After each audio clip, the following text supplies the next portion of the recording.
Hello everyone, सवाल आपके और जवाब हमारे में आपका स्वागत है। तो चलिए उठाते हैं पहला प्रश्न। At the rate of mass trader ID से इनका कहना है कि सर सेविंग अकाउंट में 2,70,000 का ट्रांजैक्शन हुआ है सिर्फ 2 दिनों में। क्या हम P2P के बारे में बोल सकते हैं? ऐसा ही एक प्रश्न और है जो Sanjuro_94 आईडी से किया गया है। इनका पूछना है कि सर फॉरेक्स में ट्रेड करके अगर प्रॉफिट होता है और उसे क्रिप्टो के थ्रू विड्रॉ करेंगे, अगर तब भी बैंक अकाउंट फ्रीज हुआ तो क्या साइबर को बता दूं कि विड्रॉल जो है वो क्रिप्टो से किया गया है? देखिए, एक बात मैंने बार बार स्पष्ट की है कि जितने भी तरह के ट्रांजैक्शंस हो रहे हैं वो सारे ऑनलाइन हो रहे हैं और ऑनलाइन ट्रांजैक्शन को छुपाना आपके लिए असंभव है। तो अगर आप साइबर सेल को सच नहीं बताएंगे या अगर बैंक के द्वारा इंक्वायरी हो रही है तो बैंक को सच नहीं बताएंगे और आप किसी भी प्रकार का झूठ बोल देंगे, तो बाद में इंक्वायरी के द्वारा जब यह बात पकड़ में आएगी कि आपने इन्वेस्टिगेशन के दौरान उन्हें झूठा इन्फॉर्मेशन दिया था, तो आप अननेसेसरली बैंक या साइबर सेल के शक के दायरे में आ जाएंगे कि इन्वेस्टिगेशन के दौरान आपने झूठ क्यों बोला था। इसलिए इसमें मेरा स्पष्ट मत है कि चाहे पैसा गेमिंग से आया हो या फिर P2P से आया हो या फिर किसी भी सोर्स से आया हो, उस सोर्स को आप ना छुपाएं और स्पष्ट रूप से साइबर सेल या बैंक को यह बता दें कि यह पैसा आपके बैंक अकाउंट में कहां से आया है। इससे साइबर सेल या बैंक को भी इन्वेस्टिगेशन करने में सहूलियत होगी और आपके लिए भी भविष्य में किसी भी प्रकार का अननेसेसरी प्रॉब्लम खड़ा नहीं होगा।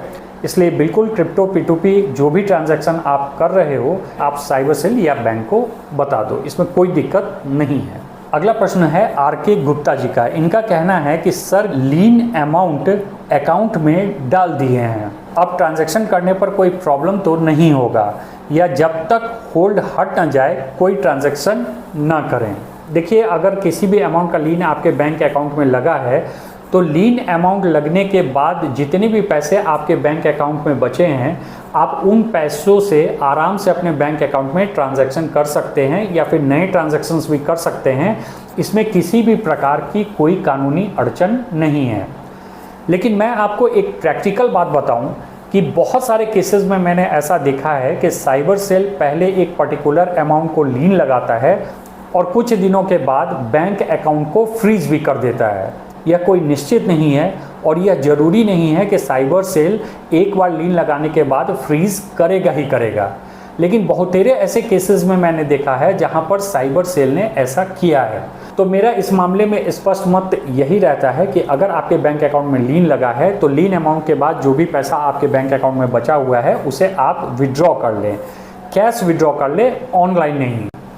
इसके बाद उस बैंक अकाउंट में आप तब तक ट्रांजैक्शन ना करें जब तक कि यह मामला आपका सॉल्व नहीं हो जाता है। अगर आप उस बैंक अकाउंट से ट्रांजैक्शन जारी रखेंगे, आपका पैसा उस बैंक अकाउंट में रहेगा और अगर फ्यूचर में साइबर सेल ने आपके बैंक अकाउंट को फ्रीज कर दिया तो आपका पैसा जो है वह बैंक अकाउंट में फंस जाएगा।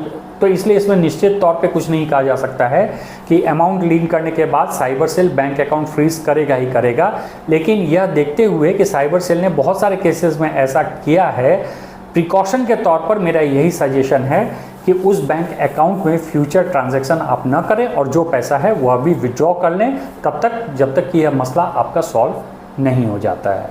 अगला प्रश्न है रामकृष्ण बिश्नोई जी का। इनका कहना है कि सर मेरा अकाउंट फ्रीज हो गया है फ्रॉड अमाउंट के कारण। मेरे पास फ़ोन आया साइबर सेल मुंबई का और उन्होंने कहा है कि मुंबई आना होगा तभी आपका मसला सॉल्व होगा। मैं मुंबई नहीं जा सकता क्योंकि बीमार हूँ। रामकृष्ण बिश्नोई जी, मैं समझ सकता हूँ कि आप बीमार हैं और इस कारण से आपके लिए यह संभव नहीं है कि आप मुंबई जा सकें। लेकिन समस्या ये है कि साइबर सेल ने अगर आपको बुलाया है और यह कहा है कि वहाँ आने के बाद ही मसला सॉल्व होगा, तो फिर वहाँ जाने के अलावा आपके पास कोई दूसरा उपाय नहीं बचता है। कल को आप नहीं जाओगे तो हो सकता है साइबर सेल आपको नोटिस भेज दे, तो फिर आपको मजबूरी में मुंबई जाना पड़ेगा। हाँ, आप एक काम यह कर सकते हो कि जिस भी साइबर सेल से आपको फ़ोन आया है, आप उस साइबर सेल में दोबारा बात करो। आप उनको बताओ कि आप बीमार हो, इसलिए आपके लिए संभव नहीं है कि आप साइबर सेल आ सको। इसके बाद आप उनसे परमिशन ले लो कि क्या आपकी जगह पर आप अपने किसी रिप्रेजेंटेटिव को वहाँ भेज सकते हो या नहीं। अगर साइबर सेल ने आपको इजाज़त दे दी तो आप अपने किसी भी दोस्त नाते रिश्तेदार को एज अ रिप्रेजेंटेटिव उस साइबर सेल में भेज सकते हो, या फिर आप किसी एडवोकेट को नियुक्त करके अपने बिहाफ पर उस एडवोकेट को मुंबई साइबर सेल भेज सकते हो। आपके रिप्रेजेंटेटिव के रूप में जो भी जाएगा वह आपके बिहाफ में बात करके आपका जो भी मसला होगा उसे सॉल्व करा लेगा। तो अगर आप जाने की स्थिति में नहीं हैं तो आप आराम से साइबर सेल से बात करो और अपने किसी रिप्रेजेंटेटिव को वहां पर भेजकर अपने मसले को सॉल्व करा लो।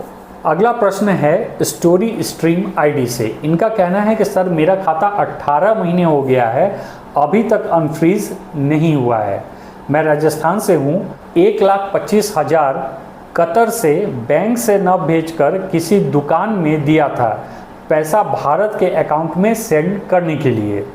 साइबर क्राइम ऑफिस गया तो बोल रहे हैं कि जिस अकाउंट से पैसा आया है उसे वापस करो तभी अकाउंट अनफ्रीज होगा।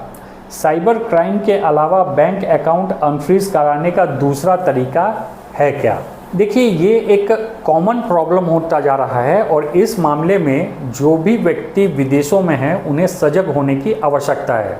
हो यह रहा है कि लोग वहाँ काम कर रहे हैं, पैसे कमा रहे हैं और प्रॉपर बैंकिंग चैनल से पैसे भेजने के बजाय वह किसी भी एजेंट को पैसा थमा देते हैं भारत अपने या अपने किसी रिश्तेदार के बैंक अकाउंट में भेजने के लिए।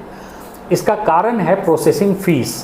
प्रॉपर बैंकिंग चैनल के द्वारा जो प्रोसेसिंग फीस लगता है उस पैसे को बचाने के लिए लोग वहां पर एजेंट्स को पैसे थमा देते हैं कि वह भारत के उनके या उनके किसी रिश्तेदार के बैंक अकाउंट में पैसा भेज दें।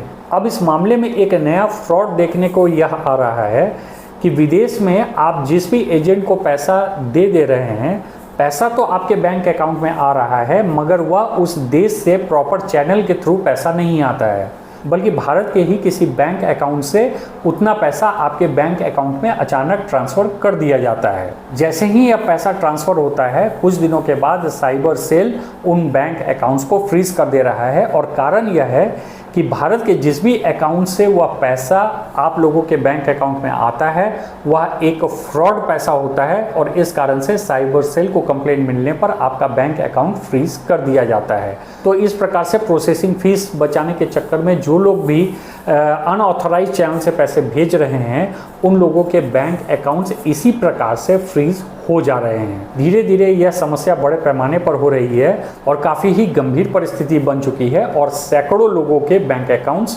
फ्रीज हो चुके हैं। तो यहाँ पर जो भी विदेशों में काम कर रहे हैं उन लोगों से मेरा यही आग्रह है कि आप बहुत ही सावधानी बरतें और किसी भी अनऑथराइज्ड व्यक्ति को इस प्रकार से पैसा ट्रांसफ़र कराने के लिए न दें, क्योंकि जितना आपका प्रोसेसिंग फीस नहीं बचेगा उससे कहीं ज़्यादा समस्या आपको अपने बैंक अकाउंट में अपने देश में झेलना पड़ेगा और साइबर सेल का चक्कर लगाना पड़ेगा। तो इसलिए इस मामले में सावधान रहें। अब जहां तक इनका प्रश्न है कि साइबर सेल के अलावा यह मामला और कहीं सॉल्व कर सकते हैं या नहीं, तो साइबर सेल के अलावा यह प्रॉब्लम सिर्फ कोर्ट में ही सॉल्व हो सकता है। और अगर आप साइबर सेल के पास नहीं जाना चाहते हैं तो फिर आपके पास सिर्फ एक ही रास्ता बचता है कि आप उस साइबर सेल से संबंधित जो भी डिस्ट्रिक्ट कोर्ट है वहाँ पर अपने बैंक अकाउंट को रिलीज़ कराने के लिए अपने एडवोकेट से एक एप्लीकेशन फाइल करवाएं और अकॉर्डिंगली कोर्ट से आप अपने बैंक अकाउंट को रिलीज़ करवा सकते हैं। तो आशा करता हूँ आज का यह क्वेश्चन आंसर वीडियो जो है आपको पसंद आया होगा और इन्फॉर्मेटिव लगा होगा। Thanks for watching.